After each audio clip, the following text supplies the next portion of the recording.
Pakistan premier লিগে রিশাদ হোসেন অসাধারণ দুর্দান্ত বোলিং করতেছে। কালকের ম্যাচেও রিশাদ হোসেন ভালো বল করেছে।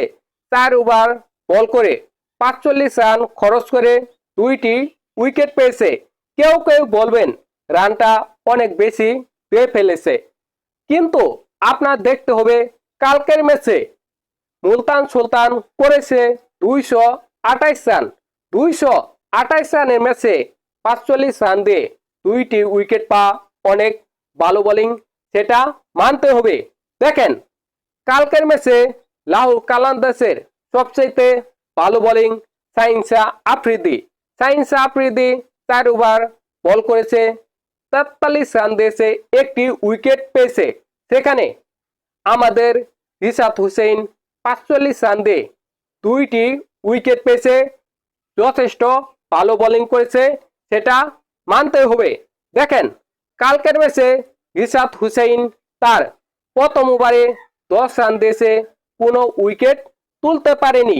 দ্বিতীয় ওভারে 12 রান দিয়েছে, কোনো উইকেট তুলতে পারেনি। তৃতীয় ওভারে একটি উইকেট তুলেছে এবং 4 নম্বর ওভারে আরেকটি উইকেট তুলেছে। রিশাদ হোসেন কালকের ম্যাচে 2টি গুরুত্বপূর্ণ উইকেট পায়। দেখেন রিশাদ হোসেন পাকিস্তান প্রিমিয়ার লিগে প্রথম ম্যাচে 3টি উইকেট পায়, দ্বিতীয় ম্যাচে 3টি উইকেট পায় এবং তার তৃতীয় ম্যাচে 2টি উইকেট পায়। রিশাদ হোসেন পাকিস্তান প্রিমিয়ার লিগে 3টি ম্যাচ খেলেছে, 3টি ম্যাচের মধ্যে 8টি উইকেট পেয়েছে। পাকিস্তান প্রিমিয়ার লিগে সবচেয়ে বেশি উইকেট পেয়েছে জেসন হোল্ডার, তিনি 4টি ম্যাচ খেলেছে, 11টি উইকেট পেয়েছে। দ্বিতীয় হাসান আলী 5টি ম্যাচ খেলেছে, 10টি উইকেট পেয়েছে এবং 3 নম্বরে রয়েছে যৌথভাবে আমাদের রিশাদ হোসেন।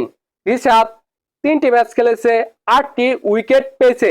জাস্ট অসাধারণ দুর্দান্ত বোলিং করতেছে রিশাদ হোসেন। রিশাদ যদি হাসান আলীর মতো 5টি ম্যাচ খেলতো তাহলে আমাদের রিশাদ 1 নম্বরে থাকতো, সেটা বলাই যায়।